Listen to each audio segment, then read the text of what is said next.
Well, let me ask you this, Joe. I've heard you say in the past, why is horror punk a scene and not a genre, right? Because you're calling Groovy Ghoulies horror punk, but I thought horror punk was a scene. What's the difference there, or what is? How do you explain that all? It's not so much that I mean. It's more that it shouldn't be looked at that way. Is what I meant by that. Is the Crypt?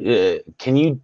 What did the Crypt Keeper 5, Blitz Kid, Argyle Goolsby, A Gathering of None, Dow Chemical Company, and Michael Graves have in common musically? And the Jasons and Mumula, like very little actually. Just spooky shit. Hardly even for some of those bands.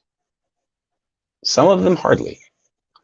Well, the Crypt Keeper 5, the Crypt Keeper 5 started in that sort of vein, and a lot of Dow Chemical Company's hardly a horror punk band too, just as well as Crypt Keeper 5 hardly is. Why? I mean, what? Darrow has a horror punk name. The Crypt Keeper 5 doesn't.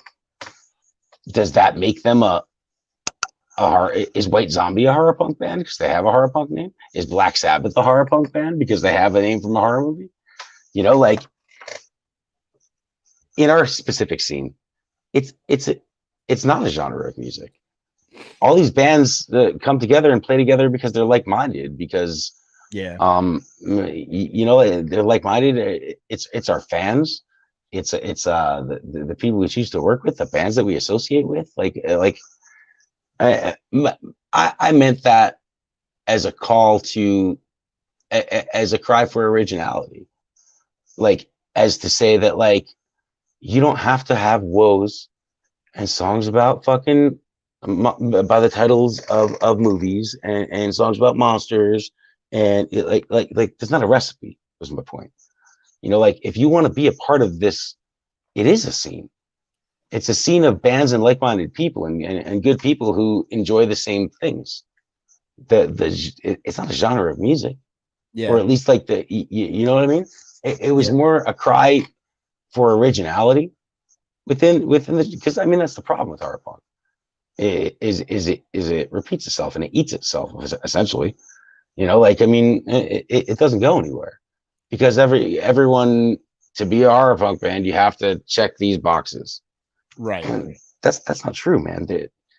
Marilyn Manson, White Zombie, Misfits 95, Sam Hain. Whoa. I would not put Sam Hain anywhere near any of the things you just said. Neither. I wouldn't put any of those other bands near one another either. How much can you say that these bands have to do with one another? White Zombie doesn't sound like Marilyn Manson. Metallica doesn't. Metallica is just as guilty as any of those other bands. That's just metal. It's just all metal to me. That's just like whatever, heavy metal. Why? What makes it metal? They write songs about horror movies. I literally all do Misfits songs. Okay, Alice Cooper, Kiss, Black Sabbath, Ozzy Osbourne. They're all shock rock.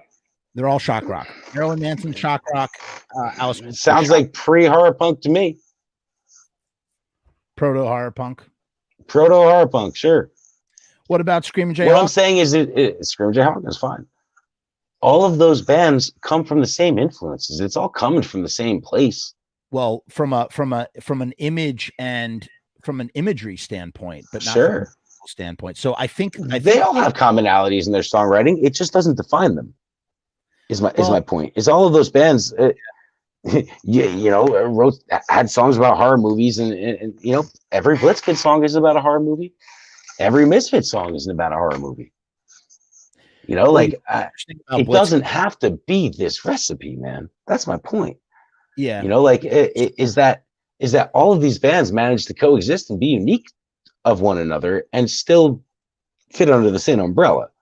You know what I mean? Yeah. They could all play on the same bill together.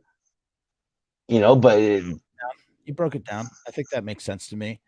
So why does it got to be like that? You know what I'm saying? So to me, it is a scene. It's a scene of music. It's a scene of people who have like-minded interests. Scene of bands who have like-minded interests.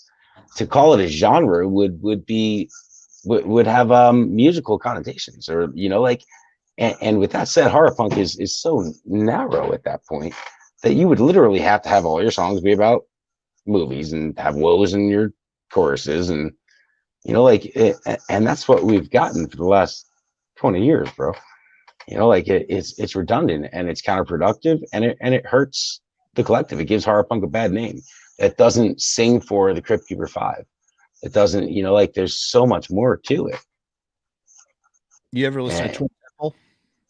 Yeah, I think they're cool, man. I listen. I'm not one for Satan in rock and roll music. Has never been like and listen, like I'm not like I'm the holy roller or anything like that, but like the Satan thing has never impressed me.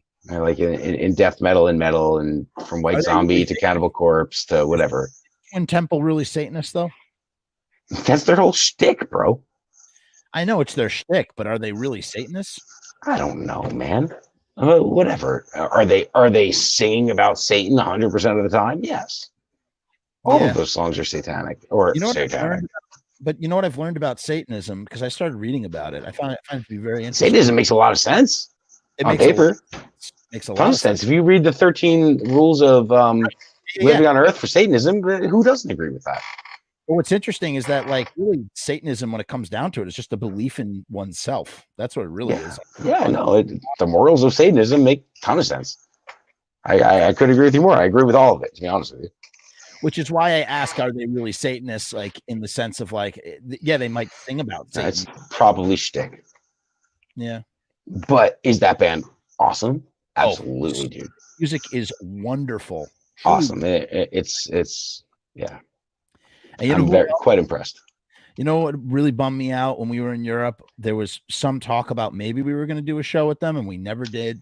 I was trying to get them on the Last Schools Night Out. Matt was looking into booking them. What do you think I'm going to say? Twin Temple, I was going to say, but you were going to get them at the Last School? Really? Yeah, it was in the cards. So we were talking about it. No, that's not. I was going to say Zombina and the Skeletons. I know a couple of their songs, man, but I'm not that familiar with them, to be honest with you. Oh man, I'm aware of them. I don't know their records, so.